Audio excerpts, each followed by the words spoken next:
Hello friends, मैं फिर से आपके सामने हाजिर हूँ एक नए कॉन्सेप्ट के साथ। पिछले वीडियो में हमने आपको बताया कि अकाउंटिंग ईयर और फाइनेंशियल ईयर और आपका असेसमेंट ईयर क्या होता है। अकाउंटिंग और फाइनेंशियल ईयर सेम होता है, जो 1 अप्रैल से शुरू करते हैं हम लोग और 31 मार्च को क्लोज होता है। इस पीरियड में जो भी ट्रांजैक्शंस होते हैं उनको हम अकाउंट्स में रिकॉर्ड करते हैं और रिकॉर्ड करने के लिए हमको ज़रूरत होती है एंट्रीज की। नॉर्मली जो एंट्रियां हैं वो 3 टाइप्स की हैं। कैश ट्रांजैक्शंस होते हैं, बैंक ट्रांजैक्शंस होते हैं और तीसरी बुक को हम जनरल कहते हैं। लेकिन जब हम स्टार्टिंग करते हैं अकाउंट्स की तो हम जनरल एंट्रीज वर्ड यूज़ करते हैं, जिसमें हम कैश, बैंक और जनरल तीनों एंट्रियां उसमें हम लोग मेंशन करते हैं। कैश का मतलब है कि जो भी चीज़ हमने कैश परचेज की, कैश सेल की, कैश पेड किया, किसी भी हेड्स में, सपोज सैलरी दिया आपने, वेजेस दिया, रेंट दिया, या आपको रेंट रिसीव हुआ, इंटरेस्ट रिसीव हुआ, कैश रिसीव हुआ, तो रिसीव और पेमेंट्स जो कैश में हो रहे हैं उनको हम कैश ट्रांजैक्शंस में रिकॉर्ड करते हैं, उसको हम कैश बुक भी कहते हैं। और जो चेक्स में रिसीव होते हैं उनको हम बैंक ट्रांजैक्शंस कहते हैं। चेक, डीडी, डिमांड ड्राफ्ट के द्वारा अगर पेमेंट हमको मिल रहा है या हम पेमेंट कर रहे हैं तो वो नॉर्मली हम बैंक बुक में रिकॉर्ड करते हैं। तीसरा पार्ट है जनरल, जिसमें हम कैश और बैंक के अलावा एंट्रीज को रिकॉर्ड करते हैं। सपोज कोई भी काम करने में, कोई भी ट्रांजैक्शंस में ना कैश आप दे रहे हैं ना मिल रहा है, ना आपको चेक मिल रही है ना आप चेक दे रहे हैं, जिसको हम क्रेडिट भी कहते हैं।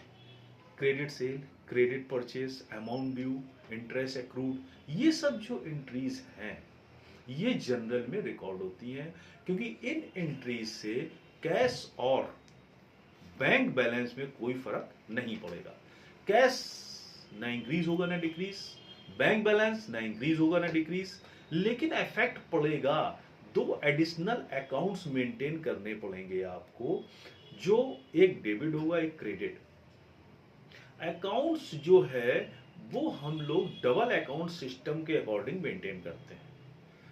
कोई भी ट्रांजैक्शंस रिकॉर्ड करने के लिए हमको एक अकाउंट को डेबिट और दूसरे को क्रेडिट करना पड़ता है।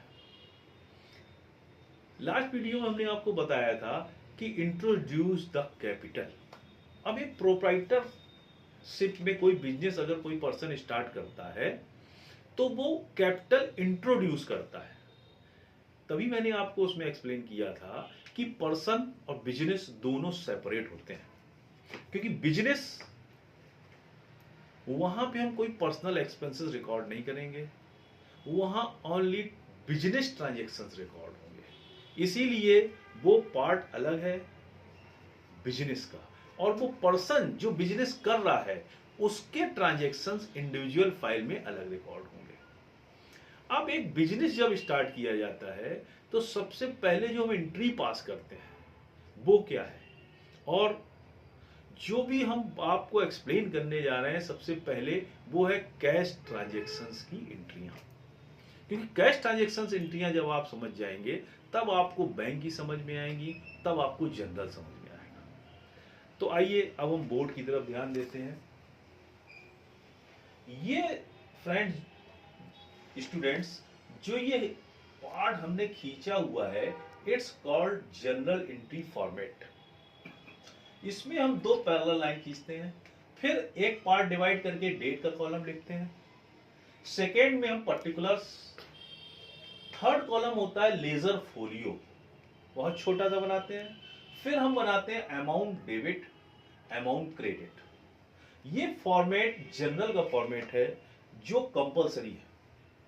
अब हम इसमें ट्रांजैक्शंस रिकॉर्ड करते हैं। बिजनेस स्टार्ट, जब आप बिजनेस स्टार्ट करते हैं तो हमने आपको बताया है कि कैश हम लेके आए। सपोज हमने 5000 से कोई बिजनेस स्टार्ट किया तो जब हम कैश 5,000 से बिजनेस स्टार्ट कर रहे हैं, तो वो प्रोप्राइटर जब 5,000 रुपीज बिजनेस में लगाता है, तो वो फर्स्ट एंट्री जो पास करता है, cash account debit to capital account. इसका मतलब वो पर्सन अलग हो गया, बिजनेस अलग हो गया।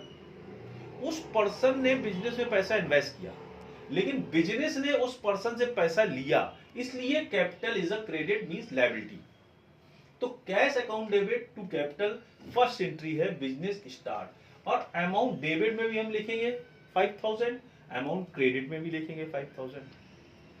सेकेंड एंट्री, अब हमने जब बिजनेस स्टार्ट किया तो बैंक में एक अकाउंट ओपन किया, तो हम नेक्स्ट एंट्री क्या करेंगे, bank account debit to cash account being cash deposited in bank. अब यहां पे कैश रिसीव हुआ था, इसलिए कैश को डेबिट किया, तो बिजनेस के पास 5,000 रुपीज आए। कहां से आए, एज अ कैपिटल। अब इसमें से 2,000 रुपीज हमने कहां जमा कर दिया, बैंक में। तो कैश कम हो गया, तो कैश को हमने क्रेडिट कर दिया। तो बैंक अकाउंट डेबिट, बैंक में 2,000 हो गया, कैश रिड्यूस हो गया। तो अब आपके पास जो पोजीशन है कि 5,000 की जो कैपिटल है वो क्या रिप्रेजेंट कर रही है कि 2,000 बैंक में है, और जो रिमेनिंग पार्ट बचा 3,000 वो कैश इन हैंड है। तो कैपिटल में दो चीज रिप्रेजेंट हो रही हैं, कैश और बैंक। इसके बाद थर्ड एंट्री, हमने गुड्स परचेज किया। तो जब हम गुड परचेज करेंगे तो हमारे पास गुड्स आएगा। तो जब गुड परचेज करते हैं तो एंट्री हम करते हैं परचेज अकाउंट डेबिट। कैसे परचेज किया, कैश, तो टू कैश अकाउंट। अब यहां भी देखो कैश रिड्यूस हुआ था, यहां भी कैश रिड्यूस हुआ। अब यहां जब कैश रिड्यूस हुआ तो 2,000 हमने बैंक में डिपॉजिट किए थे, 1,000 मैंने परचेज किया। अब हमारे पास क्या पोजीशन है, कैपिटल तो 5,000 ही है। ये 5,000 क्या रिप्रेजेंट कर रहा है आपका कि 2,000 बैंक में जमा है, और 1,000 का आपके पास स्टॉक यानी गुड्स है, और जो रिमेनिंग पार्ट 2,000 बचा वो कैश है। तो अभी हम जनरल एंट्री के बाद जब अकाउंटिंग इक्वेशन आपको बताएंगे तो उसमें ये पार्ट मैं इंक्लूड करूंगा कि क्या चीज रिप्रेजेंट हो रही है लायबिलिटी और एसेट्स में, क्योंकि बोथ साइड इक्वल होना चाहिए। Fourth entry, cash account debit to sales. अब यहां जो हमने गुड परचेज किया था उस गुड्स को हमने सेल कर दिया, तो सेल करने से ये स्टॉक तो रिड्यूस हो गया और कैश इंक्रीज हो गया। तो अब क्या रिप्रेजेंट कर रहा है हमारा 5,000 की प्रॉफिट, और बैंक बैलेंस और स्टॉक नील हो गया, तो कैश बढ़ गया आपका। इस तरह से ये कैश ट्रांजैक्शंस की एंट्री होती हैं, जिसमें से कैश जो हमारे पास होता है एज अ कैपिटल, या हम एडिशनल कैपिटल भी अगर इंट्रोड्यूस करते हैं तो सेम एंट्री करते हैं, cash account debit to capital account. तो कैपिटल का मतलब है कितना पैसा उस पर्सन ने इन्वेस्ट किया। जब हम कोई भी बैलेंस शीट चेक करते हैं तो जो कैपिटल कॉलम में अमाउंट डिस्प्ले होता है वो बताता है कि ओनर का कितना पैसा इस फर्म में इन्वेस्ट है। क्लियर दोस्तों, ये कैश ट्रांजैक्शंस की एंट्री है जिनको आप देख सकते हो क्लियरली और अपनी नोटबुक में रिकॉर्ड भी कर सकते हो। और अगर आपको इनसे रिलेटेड आज के वीडियो में कोई क्वेरीज हैं तो आप हमसे कमेंट्स के द्वारा बात कर सकते हैं और हमसे क्वेश्चंस पुट कर सकते हैं। मैं कोशिश करूंगा कि आपके क्वेश्चनों का प्रॉपर आंसर दूं और आपकी क्वेरीज को सॉल्व करूं। नमस्कार।